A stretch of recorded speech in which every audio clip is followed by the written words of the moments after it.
United states of America में आप सभी का हार्दिक स्वागत है। एक ऐसी भूमि जो असीम अवसर, धर्म की स्वतंत्रता और समृद्ध विविधता के लिए जानी जाती है। संस्कृति और मान्यताओं के इस अहम हिस्से में भारतीय अमेरिकी समुदाय अमेरिका के साथ कालातीत हिंदू परंपराओं, सार्वभौमिक मूल्यों और एकता की भावनाओं को परिदृश्य तक पहुंचाने में कामयाब रहा है। पिछले 150 वर्षों में मंदिरों ने आध्यात्मिक शक्ति और सांस्कृतिक संरक्षण के रूप में प्रकाश स्तंभ का स्थान ग्रहण कर लिया है, जो अमेरिका में हिंदू मूल्यों और परंपराओं को विकसित कर रहे हैं। ऐसा ही एक प्रकाश स्तंभ the BAPS Swaminarayan Akshardham Robbinsville, New Jersey में है, जिसकी परम पूज्य प्रमुख स्वामी जी महाराज ने परिकल्पना की थी और जिसे परम पूज्य महंत स्वामी जी महाराज के नेतृत्व में पूरा किया गया है। अक्षरधाम प्रेम और एकता के एक स्थायी प्रतीक के रूप में खड़ा है, जो परंपराओं के योग को संरक्षित करता है और आने वाली सभी पीढ़ियों की शांति, आशा और सद्भाव के सार्वभौमिक संदेशों को साझा करता है। आइए हमारे साथ जुड़ें, क्योंकि अब हम एक सुनहरे सफर का आरंभ करने जा रहे हैं, द BAPS स्वामीनारायण अक्षरधाम का सफर। जय स्वामीनारायण। नमस्ते आदरणीय देवी और सज्जनों, मैं हूं विशाल खंडेलवाल और आप सभी का हार्दिक स्वागत करता हूं ऐतिहासिक स्थल स्वामीनारायण अक्षरधाम में।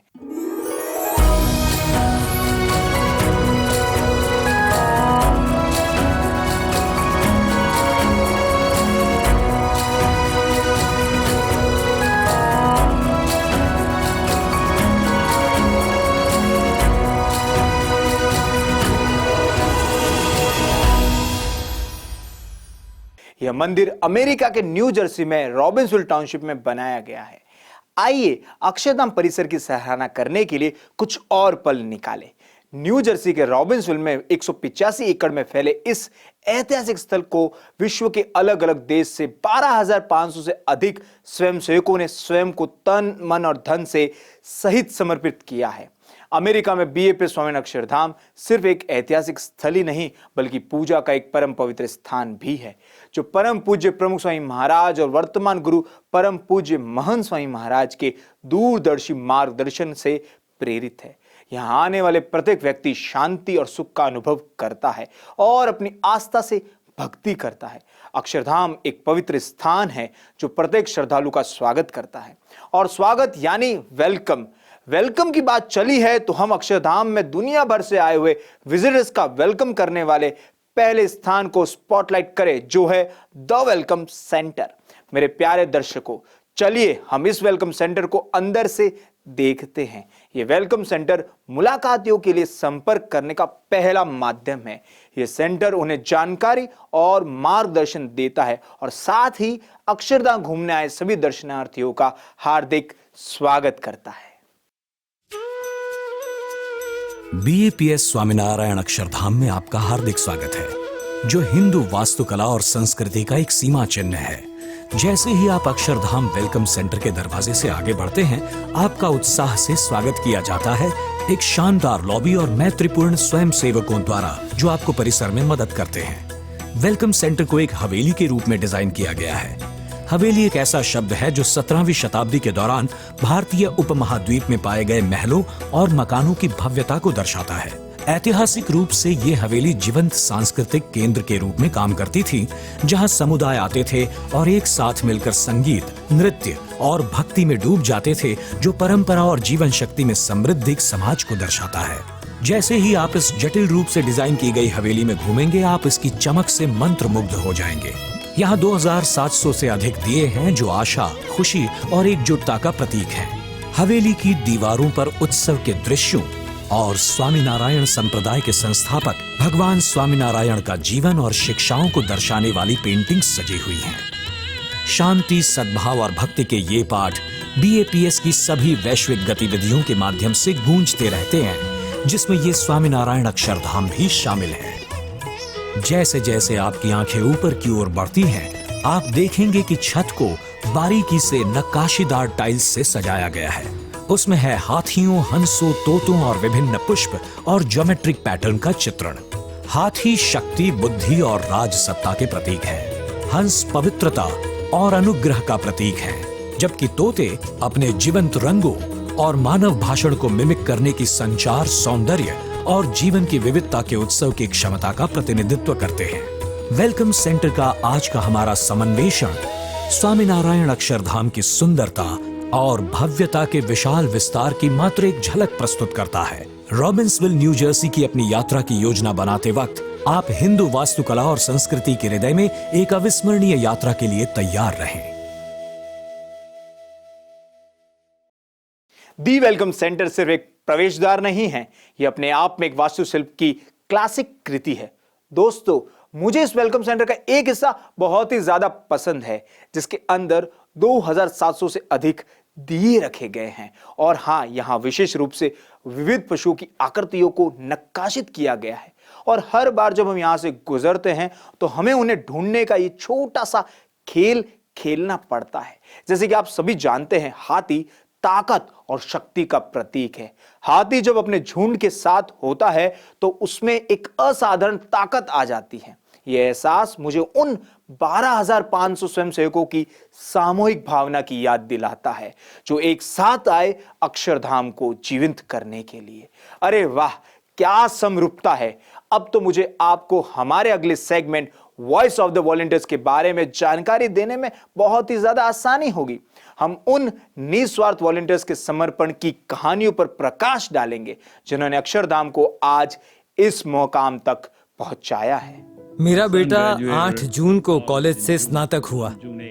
जब वो घर आया और मेरा जो व्यवसाय है उसमें जुड़ा, तब मैंने उसको कहा कि अगर तुम ये कर रहे हो तो मैं अक्षरधाम में सेवा करने जा रहा हूँ। 1 सप्ताह बाद उसने मुझे टिकट दिया और कहा, आप सेवा में जुड़िए। और इस तरह मैंने सेवा करना शुरू कर दिया। मेरे परिवार ने मुझे पूरा सहयोग किया। मेरा नाम मयंक पटेल है और मैं यहाँ एक साइट स्वयं सेवक हूँ। मैं यहाँ 2.5 साल से कुछ अधिक समय से हूँ। मेरा पहला दिन जून 2021 में था। निश्चित रूप से बहुत सारी चुनौतियां थी। कई बार ऐसा होता था कि सरिये मेरे अंगूठे जितने मोटे होते थे, जो लगभग 3/4 इंच जितने थे। और फिर जब आप सरियों की बात करते हैं तो लगभग 1.5 इंच, 3.25 इंच मोटे उन सरियों को मोड़ना एक बड़ी चुनौती थी। सरियों का काम कैसे होता है, तो इंजीनियर हमें एक ड्राइंग देते हैं और कहते हैं ये ड्राइंग के मुताबिक सरिये देने हैं। तो हम ड्राइंग को नापते थे और ड्राइंग के अनुसार हमें पता लगता है कि हमें कितने, किस आकार और किस नापी के सरियों को बैंड करने की आवश्यकता है। तो हम आगे बढ़ते और सरिये नापते, फिर हम उन्हें बैंडिंग स्टेशन पर ले जाते। जरूरत हो ऐसा बैंडिंग करके, काट के और एक साथ बांध के हम उसे कंक्रीट टीम को भेज देते, ताकि वो इसे कंक्रीट में रख सकें। सबसे यादगार पल वो था जब बापा आए। जिस दिन वो आए और हमने एक स्वयंसेवक सभा की, और वो शायद मेरे जीवन का अब तक का सबसे अच्छा दिन था, क्योंकि बापा ने सभा में जो सुख दिया और जिस तरह से दर्शन दिए, वो मैं कभी नहीं भूल सकता। उसका वर्णन करना कठिन है, लेकिन उस क्षण को महसूस करने के लिए आपको वहां मौजूद होना होगा। एक बार काका मेरे पास 5-6 महिलाओं को लेकर आए और मुझसे उन्हें पत्थरों का काम करना सिखाने के लिए कहा। जब मैंने उन्हें पत्थर काम में उपयोगी सामान दिखाया तो शुरुआत में मैं उन्हें ग्राइंडर और ड्रिल उपलब्ध करवाने से बहुत घबरा रहा था, क्योंकि वो बहुत बड़े ड्रिल और ग्राइंडर थे। पर आखिर में मैंने उन्हें उपलब्ध करवा दिए, और जिस सटीकता और गति से उन्होंने ये पत्थरों का काम पूरा किया, वो वाकई ही अविश्वसनीय था और इसने मुझे आश्चर्यचकित कर दिया। तो बिल्कुल, महिलाओं ने अविश्वसनीय सेवा की है। सेवा का सबसे मजेदार हिस्सा ये है कि पूरी टीम एक साथ होती थी, क्योंकि जब आप एक निश्चित स्थान पर लंबे समय तक काम करते हैं तो सब एक परिवार की तरह एक दूसरे के करीब आ जाते हैं। तो हम पूरे दिन सेवा करने के साथ साथ आनंद भी कर रहे थे, और आप सब लोगों को जानते हैं। उसमें से कुछ चुटकुले सुनते हैं जो बहुत पसंद आता था। सचमुच एक पारिवारिक माहौल था और बहुत ही दोस्ती का माहौल था। सबसे पहली चीज जो मैंने सीखी कि विनम्र कैसे बने। जब आप अलग अलग लोगों से बात करते थे और आप जीवन के विभिन्न क्षेत्रों के लोगों को देखते थे, यहाँ नौकरी में सर्वोच्च पद से लेकर निम्नतम पद तक के लोग आते थे। मैं भी एक छोटा बिजनेसमैन था। मैंने ऐसे लोगों को देखा जिन्होंने 3-4 लाख डॉलर कमाने वाली नौकरी छोड़ दी थी और यहाँ आकर इतना विनम्र होकर सेवा कर रहे थे, जिसने मुझे विनम्र बना दिया। इससे मुझे भी मदद मिली और अभी मेरे व्यक्तिगत स्तर से मेरे गुस्से का स्तर उस समय की तुलना से बहुत कम है। जब मैं आया था यहाँ सेवा करते हुए, मैंने सीखा कि लोगों के साथ कैसे काम करना है और उनके साथ कैसे व्यवहार करना है। इसलिए व्यक्तिगत रूप से ये सबसे बड़ी बात है जो मैंने सीखी है। मैं अक्षरधाम को देखता हूँ और मुझे लगता है कि मैंने कहाँ से शुरुआत की थी और मैं कहाँ हूँ। मैं विश्वास नहीं कर सकता कि मैं इस अक्षरधाम मंदिर के निर्माण का हिस्सा था और मैं विश्वास नहीं कर सकता कि हमने ये किया है। ये जानना अविश्वसनीय है कि कभी-कभी छोटे बच्चे, 18-19 साल के बच्चे, आप जानते हैं कि घर पर भी वो अपने कपड़े खुद नहीं उठाएंगे। वो यहाँ आते हैं और सुबह 6-7 बजे सेवा में लग जाते थे और बहुत ही लगन से काम करते थे। मैंने एक अंकल को देखा जो लगभग 82 वर्ष के थे और वो भारी शारीरिक सेवा नहीं कर सकते, लेकिन वो हर जगह जाते थे और हर किसी को पानी देते, शरबत देते। वो समय समय पर कुछ पीने के लिए लाते थे और हर जगह जाके सबको देते थे। यहाँ आकर मैंने देखा कि सेवा से जुड़े हुए लोग अलग अलग उम्र के थे, लेकिन फिर भी इतने उत्साही और इतने मेहनती थे कि ये सब देखकर मुझे आज भी रोमांच होता है और मुझे प्रेरणा मिलती है। हम आशा करते हैं कि आपको आज की हाइलाइट्स पसंद आई होगी। आप हमारे official BAPS Akshardham US channel के साथ बीएपीएस सोशल मीडिया चैनल पर अन्य वॉलंटियर्स की कहानियों को भी देख सकते हैं, चाहे वो इंस्टाग्राम हो, ट्विटर हो, फेसबुक हो, यूट्यूब हो या हो लिंक्डइन। अक्षरधाम महोत्सव और फेस्टिवल ऑफ इंस्पिरेशन के गहराई से जानिए, जुड़े और स्वयं की अक्षरधाम क्षणों को शेयर कीजिए। यहां हर एक क्षण रोमांचकारी है। दोस्तों, ये हमारे वॉलंटियर्स का समर्पण ही तो है जिसने यहां अक्षरधाम की नींव रखी है और हमारे ये इवेंट्स और कार्यक्रम उसे जानदार बनाते हैं। जैसा कि हम अभी ये इवेंट के माध्यम से आध्यात्मिक यात्रा कर रहे हैं, तो एक ऐसी ही घटना के बारे में मैं आपको बताना चाहूंगा। वो उसकी गहराई और परिवर्तनकारी शक्ति के लिए देखने योग्य है। ये एक ऐसा दिन है जो कई लोगों के जीवन में निर्णयात्मक परिवर्तन लाता है, लोगों के जीवन में आत्मनिरीक्षण, प्रतिबद्धता और नई शुरुआत का दिन बन जाता है। दोस्तों, यहां मैं दीक्षा दिन के बारे में बात कर रहा हूं, यानी परिवर्तन का दिन, जहां व्यक्ति गहन चिंतन के बाद अपने जीवन को पूरी तरह से आध्यात्मिकता के मार्ग के लिए समर्पित करने का विकल्प चुनते हैं। एक उच्च आह्वान के पक्ष में संस्कारिक गतिविधियों का त्याग करते हैं। यह सिर्फ एक समारोह ही नहीं, बल्कि एक आजीवन प्रतिज्ञा है। सेवा करने, ध्यान करने, आध्यात्मिक विकास और मानवता की सेवा में खुद को तत्लीन करने के लिए, डुबो देने के लिए चुना गया एक मार्ग है।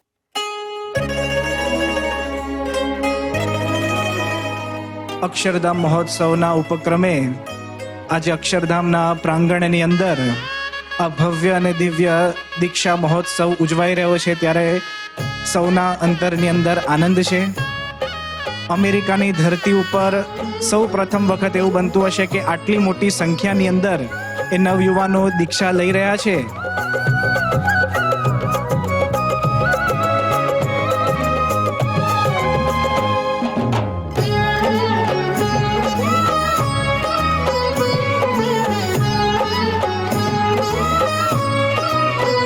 पखावज ढोल बाजे रे, सुर शरणायु गाजे रे।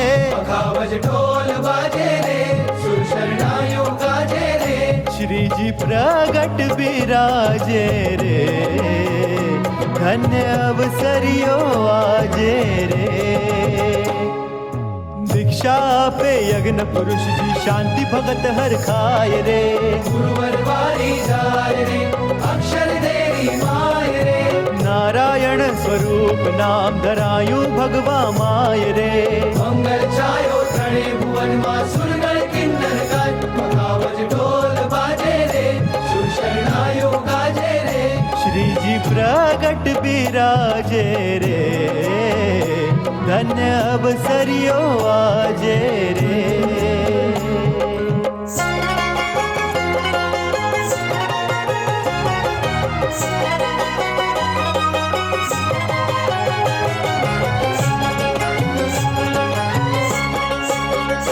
વાલા લાગુ છું વિશ્વ આધાર રે સગપણ તમ સાથે વાલા લાગુ છું વિશ્વ આધાર રે સગપણ તમ સાથે मैं तो सर्वे मेल्यो रे मैं तो सर्वे मेल्यो रे संसार रे सगपण तम साथे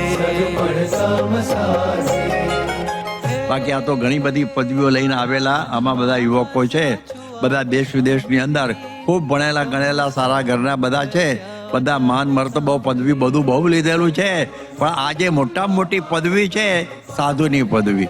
સાધુનો કસબ શીખવા માટે અહીંયા આગળ આવેલા છે, તો એ પ્રમાણે આ બધાને ધન્યવાદ છે. આજે બધા લોકો કે ત્યાંથી ભારતથી અમેરિકા આવવા માટે કેટલો પ્રયત્ન કરે છે અને કેટલા ખર્ચા કરે છે, પણ જેમનો જન્મ અહીં થયો છે એ કાયમ માટે આખું ત્યાગાશ્રમ સ્વીકારવા માટે આ બધા તૈયાર થયા છે. भारत की अनोखी संस्कृति सदियों से फलती फूलती रही है, जिसे महान साधु परंपरा ने जीवित रखा है.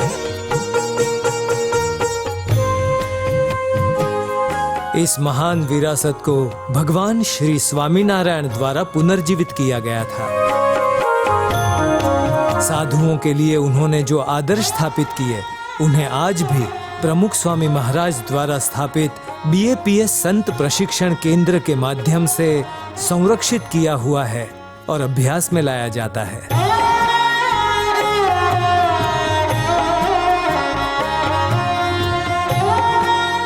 21 वर्ष की आयु के बाद वे अपने माता पिता का आशीर्वाद लेते हैं और एक साधक के रूप में 1 वर्ष के लिए प्रशिक्षण शुरू करते हैं. एक साधक के रूप में वे एक साधु का जीवन सीखते हैं.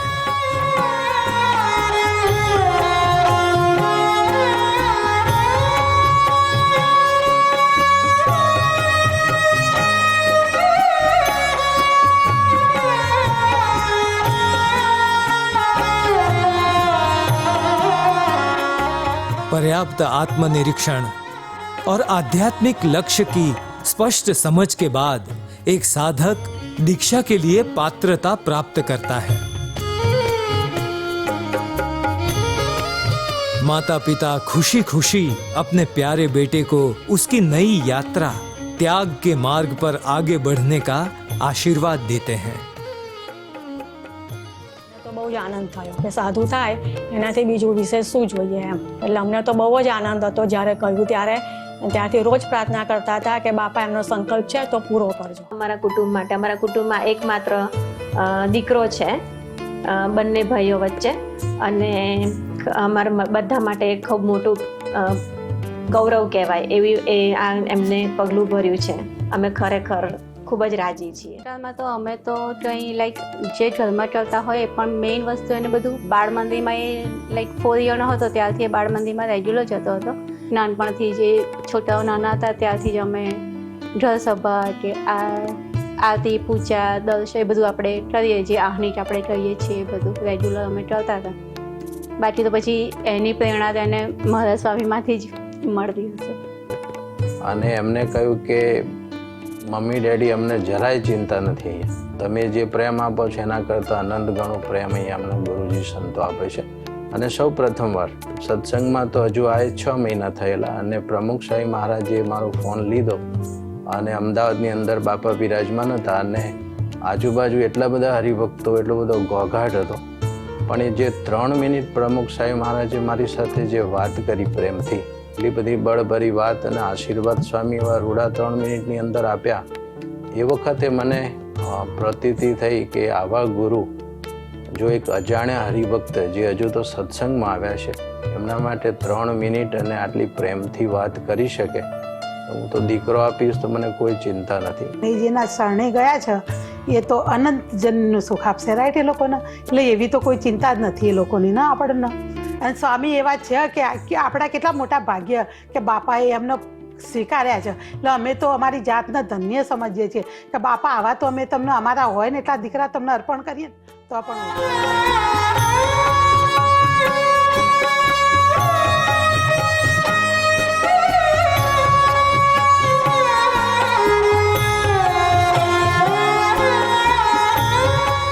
अगले 1 से 1.5 साल के प्रशिक्षण के बाद एक पार्षद को साधु के रूप में दीक्षित किया जाता है. यहाँ से 5 साल का संत प्रशिक्षण शुरू होता है, जिसमें वो सेवा, ज्ञान, भक्ति, तपस्या और एकता जैसे गुणों को अपने जीवन में विकसित करता है.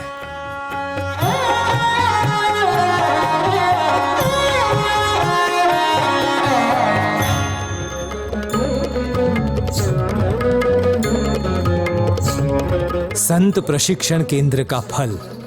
सारंगपुर में ये प्रशिक्षण पूरा करने के बाद संत निस्वार्थ भाव से समाज की सेवा करने के लिए तैयार होते हैं. ये संत अब दुनिया भर के गांव और कस्बों से होकर गुजरते हैं.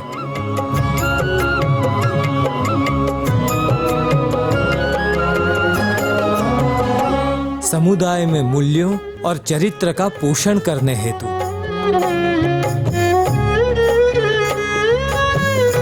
नशे की बेड़ियां और नकारात्मक सामाजिक रीति रिवाजों को दूर करने हेतु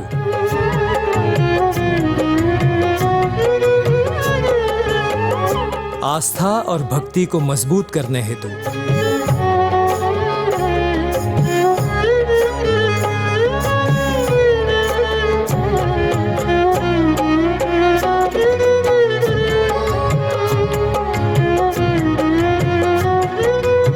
आवश्यकता और संकट के समय समुदाय का समर्थन करने हेतु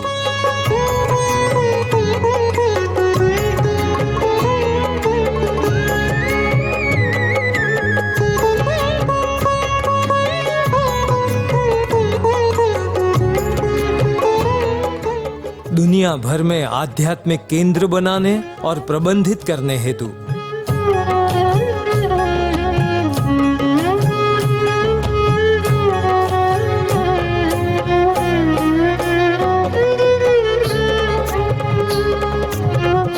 सभी को सच्ची खुशी की ओर बढ़ने के लिए प्रेरित करने हेतु इस प्रकार ये संतगण एक आदर्श मूल्य आधारित समाज की नींव बनते हैं.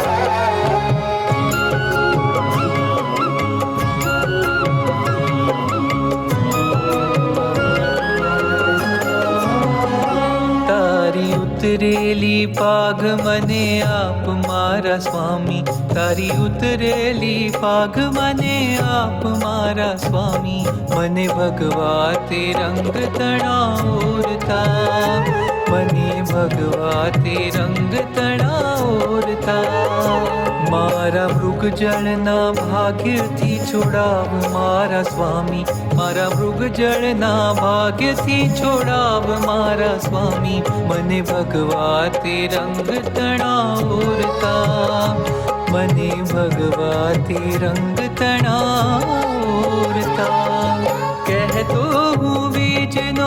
સાકાર થાય એટલામાં છોડી દઉં દોરને દમા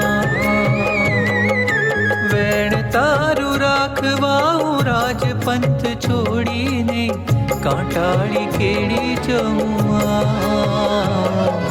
થાળી લઈ રામ પાતર આપ મારા સ્વામી થાળી લઈ રામ પાતર આપ મારા સ્વામી મને ભગવા તે રંગ તણાવતા મને ભગવા તે રંગ તણાવતા દીક્ષા આપે યજ્ઞ પુરુષજી શાંતિ ભગત હર ખાય રે ગુરુવરવારી જાય રે અક્ષર દેરી માય રે નારાયણ સ્વરૂપ નામ ધરાયું ભગવા માય રે મંગલ છાયો ત્રણે ભુવનમાં સુરગણ કિન્નર ગાય મખાવજ ઢોલ બાજે રે સુર શરણાયો ગાજે રે શ્રીજી પ્રગટ બિરાજે રે ધન્ય અવસરિયો આજે રે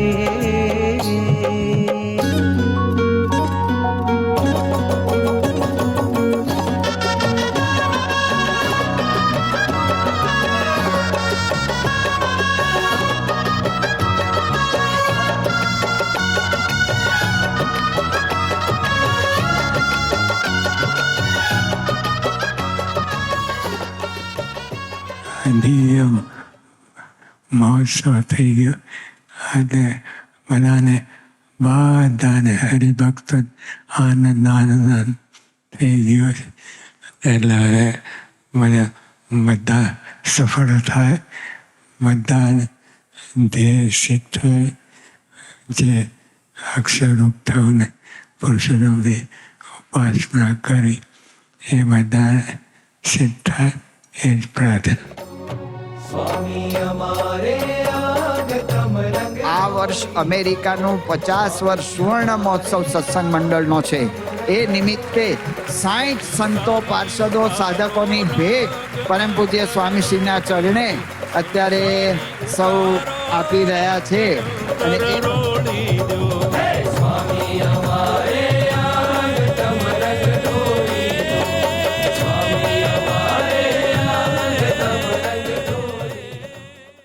दोस्तों, आज के कार्यक्रम में एक और भी सिद्धांत पर प्रकाश डाला गया है जो है सनातन हिंदू धर्म और अक्षरधाम में दी जाने वाली शिक्षाओं की आधारशिला. यह सिद्धांत है अहिंसा यानी कि नॉन वायलेंस. यह सिर्फ शारीरिक नुकसान से बचने के बारे में नहीं है बल्कि यह जीवन के एक समग्र दृष्टिकोण है जो सभी जीवित प्राणियों के प्रति प्रेम, करुणा और समझ पर आधारित होता है.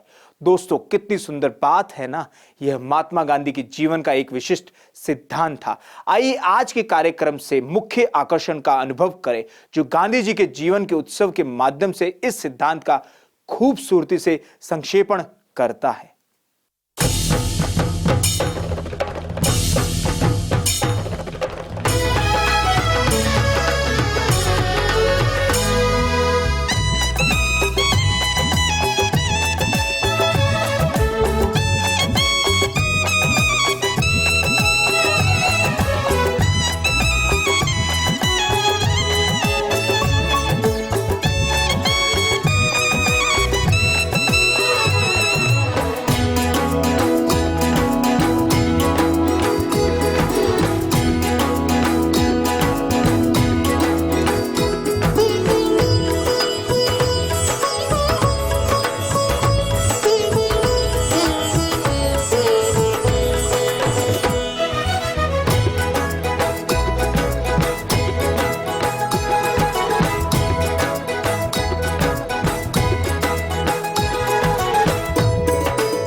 आज हम मूल्यों के बारे में, अहिंसा के बारे में बात करने जा रहे हैं. आज का दिन 2 अक्टूबर अंतर्राष्ट्रीय अहिंसा दिवस है. ये दिन हम सभी को एक दूसरे को समझने का, सहनशीलता का और जिनसे भी हम मिलते हैं उनके साथ शांतिपूर्ण वर्तन रखने की सीख देता है। आज मोहनदास करमचंद गांधी जी का जन्मदिन है, जिन्हें महात्मा गांधी के नाम से भी जाना जाता है। महात्मा गांधी ने देश को आजादी, आत्मसौम्यता और स्वशासन की ओर अग्रसर किया और उन्होंने इसे अपने अनोखे तरीके से किया। उन्होंने अहिंसा के माध्यम से ऐसा किया। वो दो मूल्य जो महात्मा गांधी को बहुत प्रभावित करते थे वो थे सत्य और अहिंसा। सत्य को पकड़कर सत्य के साथ से चलना और अहिंसा का अर्थ है उस सत्य को धारण करने के लिए अहिंसक तरीकों का उपयोग करना। और ये दो विचार ही हैं जिन्होंने उन्हें आगे बढ़ाया। और इसलिए आज जब हम सत्य और अहिंसा की बात करने के लिए इकट्ठा हुए हैं, तब आइए उन चीजों को खोजते हैं जो हमारे साथ इसी विषयों पर मेल खाती है। संयुक्त राष्ट्र ने आज के दिन को अंतर्राष्ट्रीय अहिंसक दिन के रूप में मान्यता दी है। महात्मा या एक महान आत्मा के रूप में सम्मानित और व्यापक रूप से भारत के राष्ट्रपिता के रूप में जाने जाते मोहनदास करमचंद गांधी का जन्म 2 अक्टूबर 1869 के दिन हुआ था, जिन्होंने दुनिया भर में स्वतंत्रता और नागरिकों के अधिकारों के प्रयासों को प्रेरित किया। गांधी जी को अवश्य ही असाधारण चुनौतियों का सामना करने की उम्मीद रही होगी और इसलिए ऐसी ऊंची महत्वाकांक्षा के रास्ते पर बने रहने के लिए गांधी जी ने फैसला किया कि उन्हें अपनी आध्यात्मिक नींव को मजबूत करने पर जोर देने की जरूरत है। गांधी जी की अहिंसा की इस अवधारणा का भारतीय धार्मिक विचार में एक बहुत ही लंबा इतिहास रहा है। अपनी व्यक्तिगत समझ की यात्रा के बारे में गांधी जी बताते हैं, मैं किसी नए सिद्धांत या सिद्धांत की उत्पत्ति का दावा नहीं करता। मैंने बस अपने तरीके से शाश्वत सत्य को हमारे दैनिक जीवन और समस्याओं पर लागू करने का प्रयास किया है। मैंने जो राय बनाई है और जिन निष्कर्षों पर पहुंचा हूं वे अंतिम नहीं हैं। मैं उन्हें कल बदल सकता हूं। मेरे पास दुनिया को सिखाने के लिए कुछ भी नया नहीं है। अहिंसा और सत्य उतना ही पुराना है जितने की पहाड़।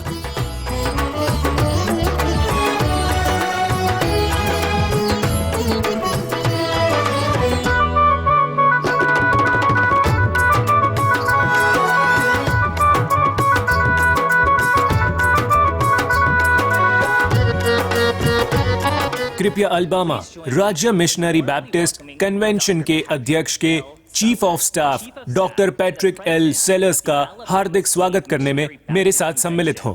अहिंसा का ये दिन मुझे डॉक्टर मार्टिन लूथर किंग को वापस सोचने का मौका देता है, जो एक धर्मशास्त्री थे लेकिन जिनके पास गांधी और गांधीवादी पद्धति का अनुभव था।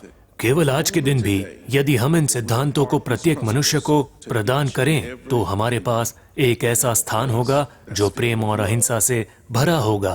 आपका फिर से धन्यवाद। अटलांटा में अमेरिकी यहूदी समिति के रीजनल डायरेक्टर श्री डो विल्कर का स्वागत करना मेरे लिए बहुत ही खुशी की बात है। मैं उनसे अनुरोध करना चाहता हूं कि वो यहाँ आए और अपने विचार प्रदर्शित करें। इस महत्वपूर्ण दिन पर हम उत्सव मनाते हैं और अहिंसा, समानता और सच्चाई के महत्व को याद करते हैं। आगे मैं न्यूयॉर्क में भारत के deputy council general doctor Varun जेठ का परिचय कराने का मेरा सौभाग्य मानता हूं। आज मुझे मंदिर में मेरी भावांजलि अर्पण करने का और दर्शन करने का सौभाग्य मिला है। इस भव्य मंदिर की पवित्रता और दिव्यता के कारण मैं ये कह सकता हूं कि ये मेरे लिए किसी तीर्थ यात्रा से बिल्कुल कम नहीं है।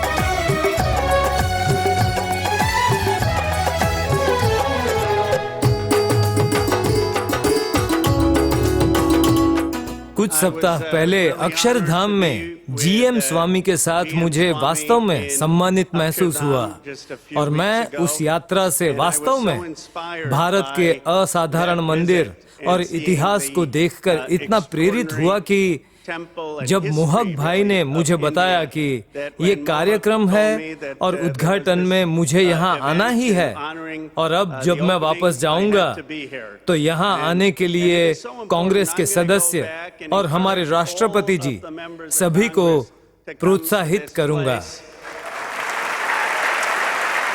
क्योंकि ये सिर्फ BAPS के बारे में नहीं है, ये भारतीय अमेरिकियों और हिंदू धर्म की परंपराओं और मूल्यों के लिए एक सीमा चिन्ह है। मैं इस राष्ट्र के लिए दूसरों की खुशी की परवाह करने से बेहतर कोई मूल्य सोच ही नहीं सकता। दूसरों की भलाई की परवाह, दूसरे लोगों की सेवा करना, ये ऐसे मूल्य हैं जो सिर्फ BAPS के नहीं हैं। ये वे मूल्य हैं जो अमेरिका को एक दयालु और अधिक न्यायपूर्ण राष्ट्र बनाएंगे। यही कारण है कि हम लोगों को हिंदू धर्म की श्रेष्ठता और भारत की श्रेष्ठता को समझने की आवश्यकता है। सच कहूं तो ये हिंदुओं के लिए एक पूजनीय और दर्शनीय स्थान होगा। परम पूज्य महंत स्वामी महाराज जी के सानिध्य में रहने का अवसर देने के लिए धन्यवाद। मैं यहाँ आकर बहुत उत्साहित हूँ और इसीलिए आप सभी को धन्यवाद। भगवान आप सभी का भला करे। धन्यवाद। एक लोक सेवक होने के कारण कई महान विशेषाधिकारों में से एक है विभिन्न समुदायों के साथ संबंध बनाना और अमेरिकी समाज के लिए उनके योगदान का प्रत्यक्ष अनुभव करना। जैसे चीनो हिल्स के BAPS मंदिर का योगदान, जो मेरे होम टाउन रिवर साइड से ज्यादा दूर नहीं है। हाल ही में मुझे अपने बहुत अच्छे दोस्त रौनक देसाई के साथ वहां जाने का सौभाग्य मिला था और अब यहाँ न्यू जर्सी में इस अविश्वसनीय मंदिर के उद्घाटन का हिस्सा बनकर बेहद खुशी हो रही है। ये मंदिर बहुत ही विस्मयकारी है। पृथ्वी पर स्वर्ग से भी सुंदर इस चीज को बनाने की मानवीय कल्पना की सरलता का ये एक शक्तिशाली अनुस्मारक है। ऐसे क्षण दुर्लभ क्षण होते हैं जब मानवीय भावना और दिव्य प्रेरणा एक हो जाती हैं।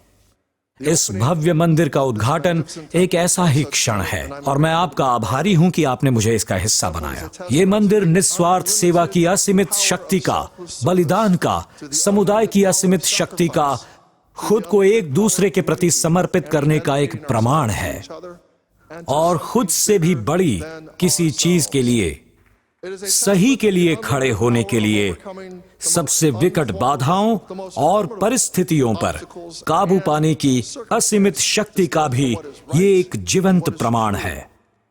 ये उल्लेखनीय इमारत न केवल वास्तुशिल्प चमत्कार है, बल्कि स्थायी मूल्यों का अवतार भी है।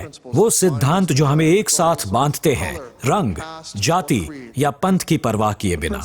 शांति, एकता, सेवा, सामाजिक न्याय और सत्य के सिद्धांत वास्तव में सार्वभौमिक हैं, जिनकी जड़ें हिंदू धर्म की और BAPS की परंपरा में गहरी हैं। हम केवल एक आंदोलन का जन्म नहीं देख रहे हैं, बल्कि कालातीत सिद्धांतों की पुनः पुष्टि देख रहे हैं जो परमात्मा की ओर हमारे मार्ग को रोशन करता है। ये मंदिर स्वयं परमात्मा का अवतार है, एक ऐसा स्थान जहां सब एक समुदाय के सदस्य हैं। जीवन के सभी क्षेत्रों से लोग एक साथ आ सकते हैं और पूजा तथा चिंतन कर सकते हैं। ये स्थान सीखने, संवाद करने और शांति पाने का एक वैश्विक केंद्र बनेगा। यह अतीत और भविष्य के बीच एक सेतु है, पीढ़ियों के बीच और संस्कृतियों के बीच। भारतीय अमेरिकी और हिंदू अमेरिकी समुदाय इस देश के अभिन्न अंग बने हुए हैं, जिससे अमेरिका का और इनका भी मजबूत निर्माण हो रहा है।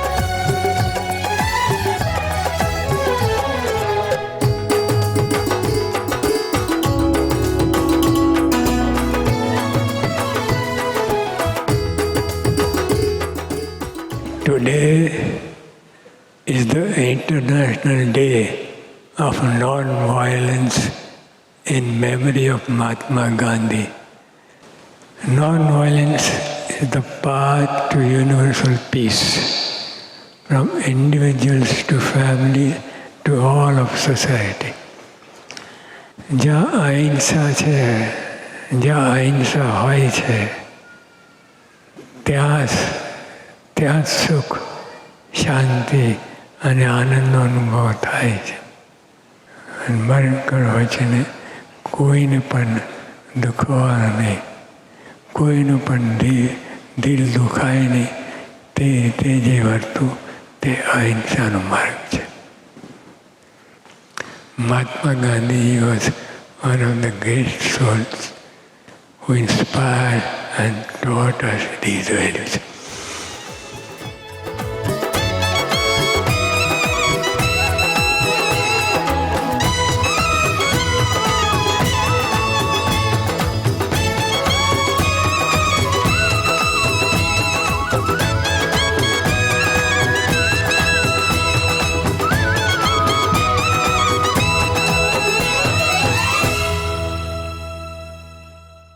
ये कार्यक्रम वास्तव में प्रेरणा का स्रोत है और अब हम आज की यात्रा के अंत के करीब है, तो चलिए आपका ध्यान वॉइस ऑफ द अटेंडेंस पर केंद्रित करते हैं. यह उनके अनुभवों की कहानियां हैं जो अक्षरधाम को और भी जानदार बनाती हैं. तो चलिए मेरे साथ दर्शक मित्रों, हम उनके अनुभव को उन्हीं की जुबानी सुनते हैं और अक्षरधाम महोत्सव और फेस्टिवल ऑफ इंस्पिरेशन के दिल की धड़कन को सही मायने में महसूस करते हैं.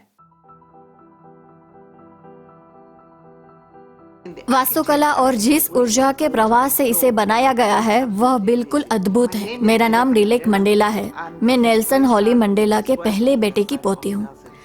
मैंने कई देशों की यात्रा की है, लेकिन आज मैंने जो देखा वह वास्तव में सचमुच मन को छू लेने वाला है. ये सिर्फ हिंदू धर्म की बात नहीं करता है, क्योंकि सहिष्णुता के सिद्धांत, एकता और शांति ऐसे सिद्धांत की बात करता है जो सिर्फ हिंदू धर्म के लिए नहीं बल्कि संपूर्ण मानवता के हैं. ये पहली जगह है जहां मैंने देखा कि सब कुछ स्वयंसेवकों द्वारा हो रहा है. मैंने डॉक्टरों को देखा, मैंने इंजीनियरों को देखा, मैंने सामान्य लोगों को देखा. ये वह जगह है जहां आपका क्लास और जाति ज्ञाति कोई वास्तव में मायने नहीं रखता. मायने रखता है तो वो है एक इंसान के तौर पर आप किसी अच्छे मकसद के लिए क्या दे सकते हैं. तो मेरे लिए यहाँ पे मैं जो सबसे अधिक महत्व देती हूँ वो है स्वयं सेवक की भावना. यह वह भावना है जिसे मेरे दादाजी ने अपनाई थी, जिसका बिल्कुल दर्शन आपकी जगह देख के होता है. हम सभी इंसान हैं. हम जिसे अपना देश कहते हैं, अपना घर, वहाँ जुड़ने की मानवता की भावना है. इस अक्षरधाम के हर पहलू में आप मानवता से जुड़ने की और दूसरे व्यक्ति के प्रति दयालु होने की भावना को गले लगाते हैं. मैं अवनी मोदी सरकार हूँ. मैं मोदी टॉयज की सह संस्थापक हूँ. हम अपनी हिंदू संस्कृति से प्रेरित होकर बच्चों की किताबें और खिलौने बनाते हैं. और मुझे लगता है कि बच्चों के लिए विशेषकर जब वे छोटे हैं और जब बड़े हो रहे हैं तब कुछ ठोस होना वास्तव में महत्वपूर्ण है, जो उन्हें सीखने में मदद करे, जिसे वो छू सकें, महसूस कर सकें. और मुझे लगता है कि ये उनको भगवान से जोड़ने में मदद करता है, क्योंकि मंदिर जाने के बारे में किताब में पढ़ना एक बात है और वास्तव में मंदिर जाना एक अलग बात है. वे देखते हैं कि ये हमारी डेली लाइफ का एक हिस्सा है और ये कभी कभी की बात नहीं है जो हमारी पहुंच से दूर है. इसके बारे में मुझे जो पसंद है वो ये है कि ये एक ऐसी जगह है जो वास्तव में हमारी पहुंच में है. मैं चाहती हूँ कि मेरे बच्चों में मंदिर में जाने का वही उत्साह हो जैसा आज सुबह था जब मैंने उन्हें बताया कि हम मंदिर जा रहे हैं. मैं उस चिंगारी, उस उत्साह को यथासंभव लंबे समय तक जीवित रखना चाहती हूँ और मैं चाहती हूँ कि मंदिर एक ऐसी जगह बने जहाँ वो जाने के लिए हमेशा उत्सुक हों. और मुझे लगता है कि अक्षरधाम ने ये शानदार काम किया है. मैं वास्तव में यहाँ फिर से आने का इंतजार कर रही हूँ. अधिक से अधिक लोग जब अक्षरधाम के बारे में जानेंगे वो सब यहाँ आकर अनुभव करने के लिए उत्साहित होंगे और इससे उनके व्यक्तिगत विकास और उनके जीवन को उतना ही अधिक लाभ होगा. जब भी मैं यहाँ आता हूँ मुझे नई नई चीज़ें पता चलती है और मैं बिल्कुल अवाक हूँ. आप मंदिर क्षेत्र में सकारात्मक ऊर्जा और उस तरह का जुनून और प्रतिबद्धता महसूस करते हैं. मैंने बहुत सारे युवाओं को देखा और उन्होंने 6 महीने या 1 साल या 1.5 साल का बलिदान दिया है. मैंने उनमें से कुछ से बात की और वे बहुत ही उत्तम काम कर रहे हैं. इसलिए मुझे लगता है कि अक्षरधाम के बारे में यही एक अनोखी बात है। ये इतिहास में दर्ज हो जाएगा और 500 साल के बाद लोग बात करेंगे कि अक्षरधाम कैसे बना था। परम पूज्य महंत स्वामी जी महाराज और प्रमुख स्वामी जी महाराज ने इन युवा स्वयं सेवकों को जो दृष्टि और प्रेरणा दी वो अद्भुत थी और ये सचमुच अमेरिका का अजूबा बन जाएगा। लोग जब अमेरिका जाएंगे तो अक्षरधाम जरूर जाएंगे। प्रेरणादायी ये शब्द जो मन में आता है। मेरा नाम राहुल जैन है और मैं वॉशिंगटन से हूँ। मैं तुम्हें एक छोटी सी कहानी सुनाता हूँ। मेरा एक कर्मचारी कुछ महीने पहले मेरे पास आया और बोला मैं 3 महीने के लिए छुट्टी ले रहा हूँ। मैं समझ नहीं पाया कि उसका मतलब क्या था। उन्होंने कहा नहीं, मुझे अक्षरधाम निर्माण में स्वयं सेवक के तौर पर जाना है। मुझे अक्षरधाम के बारे में तो पता था, लेकिन जो बात मैं समझ नहीं पा रहा था वो ये थी कि कोई एक शानदार नौकरी का बलिदान क्यों देगा, और वो भी अपने करियर की शुरुआत में, जो करियर के बेहद महत्वपूर्ण वर्ष होते हैं। मुझे लगता है कि मैं अभी समझ गया हूँ। क्षमा करें, मैं भावुक हो रहा हूँ। सच्ची भावना से जब लोग एक साथ आते हैं तो क्या होता है ये हम सब देख रहे हैं। इस अक्षरधाम में हर पल अपने आप में एक इंस्पिरेशन है, एक प्रेरणादायक प्रसंग है जो बताए जाने का इंतजार कर रहा है, और हर एक एपिसोड के साथ हम उस इंस्पिरेशन को थोड़ा और शेयर करने का मौका मिलता है। यह सिर्फ एक स्थान के बारे में नहीं होता है, ये वॉलंटियर्स, उपस्थित लोगों और उनकी भावनाएं, संस्कृति, वास्तुकला, शिल्प शास्त्र इत्यादि के बारे में भी होता है। अपने घर से अक्षरधाम तक अगली बार फिर हमारे साथ जुड़े, क्योंकि हम फेस्टिवल ऑफ इंस्पिरेशन और अक्षरधाम महोत्सव की पल पल जानकारी आप तक पहुंचाते हैं। फेस्टिवल ऑफ इंस्पिरेशन और अक्षरधाम महोत्सव का हमारा ये सफर अब मंजिल के काफी नजदीक है, पर आज की यात्रा को यहीं पर विराम देते हैं। आप अपना और अपनों का ध्यान रखें, स्वस्थ रहे। नमस्ते और जय स्वामीनारायण।